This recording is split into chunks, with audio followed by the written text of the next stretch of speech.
ವಿಶೇಷವಾಗಿ ಬೆಂಗಳೂರು ದಕ್ಷಿಣದಲ್ಲಿ ತೇಜಸ್ವಿ ಸೂರ್ಯ ಪರವಾಗಿ ಮತಯಾಚನೆ ಮಾಡಲಿದ್ದಾರೆ. ಜೊತೆಗೆ ರೋಡ್ ಶೋ ಕೂಡ ನಡೆಸಲಿದ್ದಾರೆ. ರೋಡ್ ಶೋ ಕೂಡ ನಡೆಸಿ ವಾಪಸ್ ಕೂಡ ಹೋಗ್ತಾರೆ ಇವತ್ತೇ.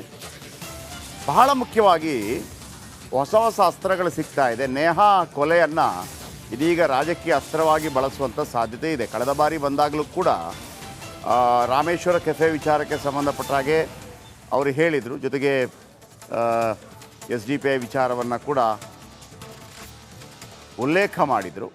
ಸುರಕ್ಷತೆಯ ವಿಚಾರವನ್ನೇ ಮುಖ್ಯವಾಗಿಟ್ಟುಕೊಂಡು ಇವತ್ತು ಅಮಿತ್ ಶಾ ಮಾತನಾಡುವಂಥ ಸಾಧ್ಯತೆ ಇದೆ.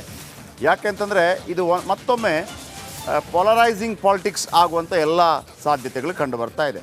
ಯಾಕೆಂದರೆ ನರೇಂದ್ರ ಮೋದಿ ಅವರು ಕೂಡ ಮಾತಾಡ್ತಿರುವಂಥ ರೀತಿಯಲ್ಲಿ ಗಮನಿಸಿದರೆ ಕಾಂಗ್ರೆಸ್ನ ಪ್ರಣಾಳಿಕೆ ಮುಸ್ಲಿಂ ಓಲೈಕೆಯಾಗಿದೆ.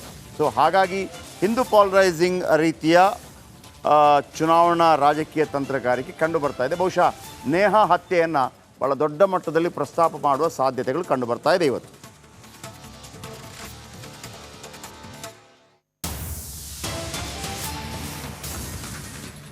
ಅಮಿತ್ ಶಾ ಇವತ್ತು ಕರ್ನಾಟಕಕ್ಕೆ ಮತ್ತೊಮ್ಮೆ ಆಗಮಿಸ್ತಾ ಇದ್ದಾರೆ. ಲಾಸ್ಟ್ ಟೈಮ್ ಅವರು ಬಂದವರು ಬೆಂಗಳೂರು ಗ್ರಾಮಾಂತರದಲ್ಲಿ ಪ್ರಚಾರ ಕಾರ್ಯವನ್ನು ಮಾಡಿದರು. ನಂತರ ಮೋದಿ ಅವರು ಬಂದು ಮೈಸೂರು ಮತ್ತು ಮಂಗಳೂರಲ್ಲಿ ಮಾಡಿದರು. ಈಗ ಎರಡನೇ ಬಾರಿ ಬರ್ತಾ ಇದ್ದಾರೆ ಅಮಿತ್ ಶಾ ನೇರವಾಗಿ ಬೆಂಗಳೂರು ಸೌತ್. ಸೌಮ್ಯ ರೆಡ್ಡಿ ಕಾಂಗ್ರೆಸ್ನಿಂದ ಅಲ್ಲಿ ಸ್ಪರ್ಧೆಯಲ್ಲಿದ್ದಾರೆ ಮತ್ತು ಕಳೆದ ಬಾರಿ ಕೂಡ ಗೆದ್ದಿರುವಂತಹ ತೇಜಸ್ವಿ ಸೂರ್ಯ ಈ ಬಾರಿ BJPಯಿಂದ ಉಮೇದುವಾರಿಕೆ. ಅಲ್ಲಿ ಭಾಳ ಮುಖ್ಯವಾಗಿ ಬೆಂಗಳೂರು ಸಿಟಿಗೆ ಸಂಬಂಧಪಟ್ಟ ಹಾಗೆ ಈ ರಕ್ಷಣೆ ವಿಚಾರವನ್ನು, ಕಾನೂನು ಸುವ್ಯವಸ್ಥೆ ವಿಚಾರವನ್ನು, ನೇಹಾ ಕೊಲೆ ವಿಚಾರವನ್ನೇ ಬಹಳ ಪ್ರಮುಖವನ್ನಾಗಿ ಮಾಡುವಂಥ ಸಾಧ್ಯತೆಗಳು ಕಂಡು ಬರ್ತಾ ಇದೆ. ನಮಸ್ಕಾರ, ಕರ್ನಾಟಕ ಪ್ರೈಮ್ ಟೈಮ್ಗೆ ಸ್ವಾಗತ. ನಾನು ಜಯಪ್ರಕಾಶ್ ಶೆಟ್ಟಿ. ಇಡೀ ಕರುನಾಡು ಇವತ್ತು ರೆಬೆಲ್ ಆಗಿ ನಿಂತಿದೆ. ಈ ಹಗರಣಗಳನ್ನು ಸದನದಲ್ಲಿ ಪ್ರಸ್ತಾಪ ಮಾಡಲು ಕೂಡ ಕಾಂಗ್ರೆಸ್ ಹಿಂದೇಟು ಹಾಕಿದ್ದೇಕೆ?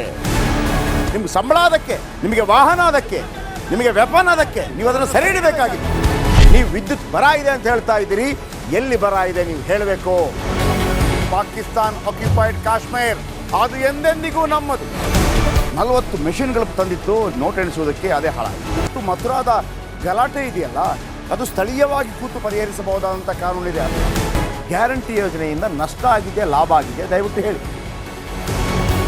Dawood Ibrahim most wanted criminal ಯಾವಾಗಾದ ಅಂದರೆ ಇಲ್ಲಿ ತನಕ ಭಾರತ ದೇಶದಲ್ಲಿ ಓರ್ವ ದಲಿತ ಪ್ರಧಾನಿಯಾದಂಥ ಇತಿಹಾಸವೇ ಇಲ್ಲ.